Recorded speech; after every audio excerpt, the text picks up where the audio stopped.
Welcome back, everyone. Today, we're going deep on something kind of interesting. It's about innovation, but specifically during crises. We've got this white paper. It's called Innovation in Times of Crisis. And it's making this argument that really disruptive events, those can actually be like springboards for positive change. Yeah, it's funny because crises often kind of expose an organization's weaknesses, right? Mm-hmm. But they also can shine a light on potential that maybe was hidden there all along. Mm. And that can push people to get creative, to find solutions. It is like a hidden opportunity in the middle of all the craziness. Hmm.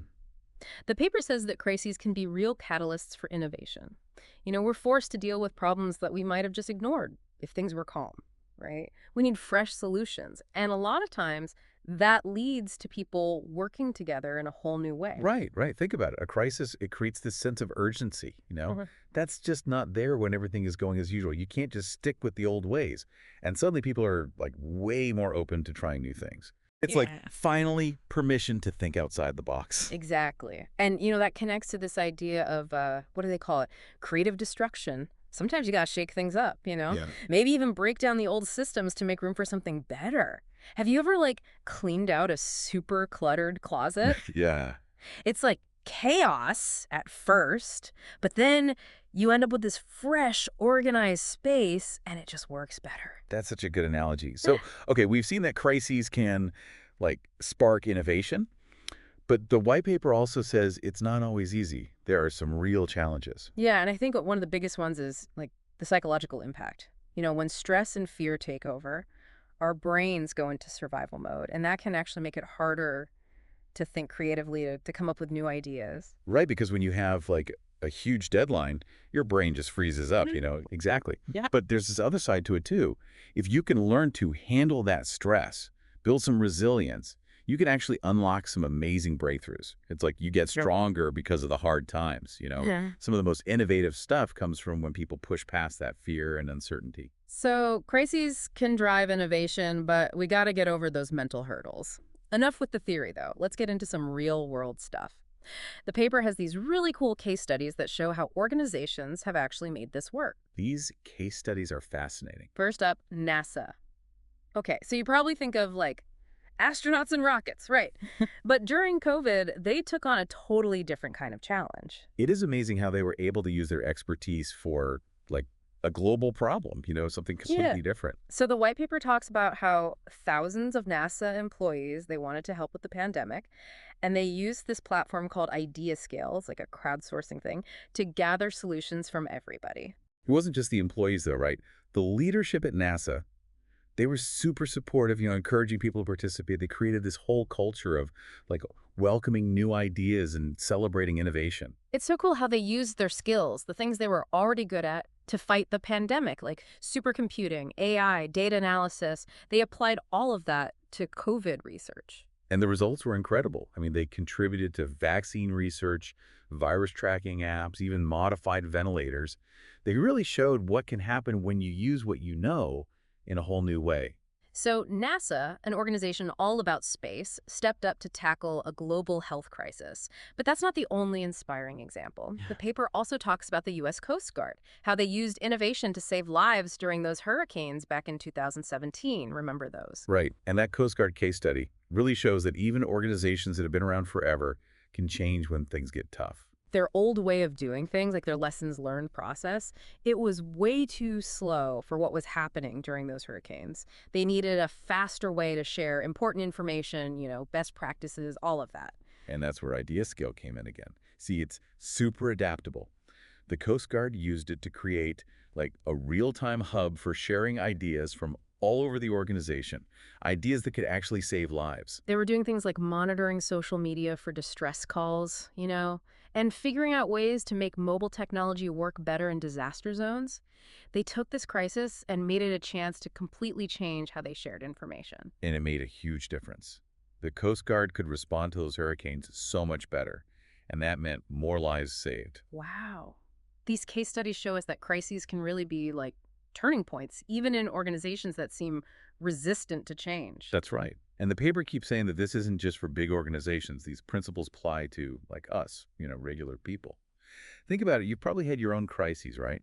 Losing a job, health scares, big life changes. And those moments, they were probably awful at the time, but they forced you to reevaluate things, right?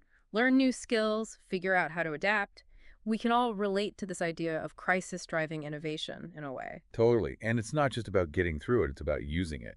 Hmm. Those challenges, they can make us more adaptable, more resourceful. This leads us to the last part of the white paper, which is about building a culture of innovation. It talks about some key things organizations need to do, like empower their employees, celebrate new ideas, have open communication. And this one's important: being okay with failure and learning from mistakes. Out of all of those, I think that one, being okay with failure, that's probably the most important, but it's also the one people forget about the most. Yeah, why is that? It Yeah. seems like we're all programmed to avoid failure at all costs. It's true, we do. We see failure as a bad thing, something to avoid. But if you really want innovation, you got to change that thinking. Because to innovate, you got to take risks. And sometimes those risks, they just won't work out. It's like that Thomas Edison quote, right? I haven't failed. I've just found 10,000 ways that won't work. Exactly. Edison, he knew that failure is just part of the process, Yeah. you know? And it's not just for inventors and scientists, it's for all of us. Starting a business, learning something new, just everyday challenges, we got to give ourselves permission to experiment, to mess up, and most importantly, to learn from it. It's about embracing that messiness, understanding that those failures, the detours, the setbacks, that's where the real learning It's happens. like those unexpected twists in a good book or movie. They might throw you off for a second, but then they lead to something even better? And sometimes those twists, they lead to the most amazing discoveries. So the white paper gives us a great way to think about fostering innovation in organizations. But it got me thinking, the source focuses a lot on internal innovation, what's happening inside an organization. What about collaboration between organizations, especially when there's a crisis? What if they could work together better? That's a really good question. Both NASA and the Coast Guard, they did some amazing stuff by using like the brain power within their organizations. Yeah. But think about it. What if they had been able to work with other organizations too?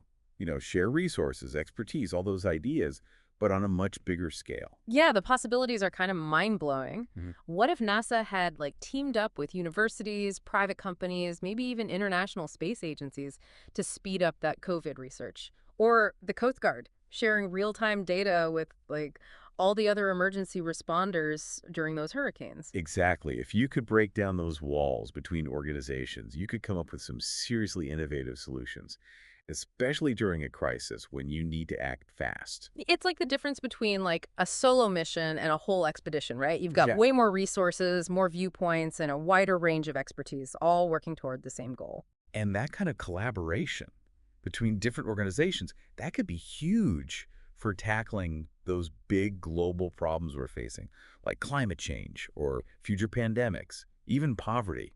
These are things that no single organization, no matter how big or how much money they have, can fix on their own. It's like that saying, if you want to go fast, go alone. If you want to go far, go together. And with these global issues, we need to go fast and far, right? Absolutely.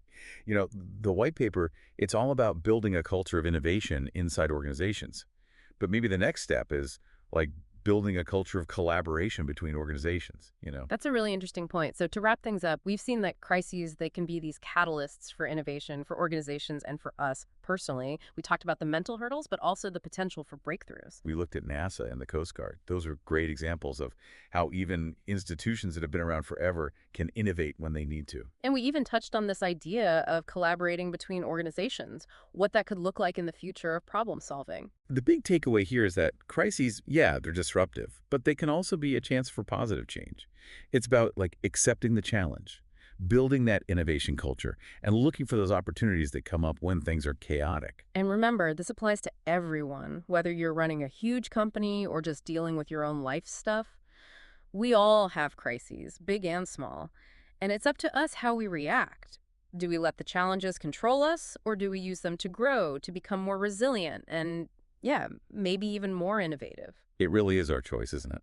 Thanks for joining us for this deep dive into innovation in times of crisis. We'll be back soon with another topic that'll get you thinking. Until then, keep exploring, keep asking questions, and keep innovating. It really makes you think, what could we achieve if we all work together more? Especially when time is of the essence, like during those crises. Yeah, it almost feels like The next big thing in innovation, it's not going to be about what happens inside organizations. It's going to be about how they connect with each other, how they collaborate. So bringing it back to our listeners, what's the takeaway here? We've seen how crises, as tough as they are, can be these amazing chances for positive change. It all comes down to, like, having that innovative mindset, that ability to see opportunity even when things are falling apart. And we can't forget, this isn't just for big companies and organizations. It's for all of us, whatever challenges we're facing in our own lives. We all go through tough times, right? Big or small. But it's up to us how we deal with them. Do we let them control us? Or do we use them to grow, to become more resilient, and hey, maybe even a little more innovative ourselves? It's all about tapping into that adaptability, that resourcefulness that we all have inside. Well, that about wraps up our deep dive into innovation in times of crisis. We covered a lot today, from how crises can affect our creativity to those amazing stories of NASA and the Coast Guard, how they used innovation to make a real difference. We even got into that whole idea of organizations working together, what that could look like in the future. Hopefully, this deep dive has given you a new way to think about crises. They can be turning points not just for organizations, but for all of us. And who knows, maybe you'll even start seeing opportunities in your own challenges, those chances to grow and change. Thanks for joining us on this journey. We'll be back soon with a whole new topic, something completely different, but just as interesting. Until then, keep exploring, keep asking questions, and never stop learning.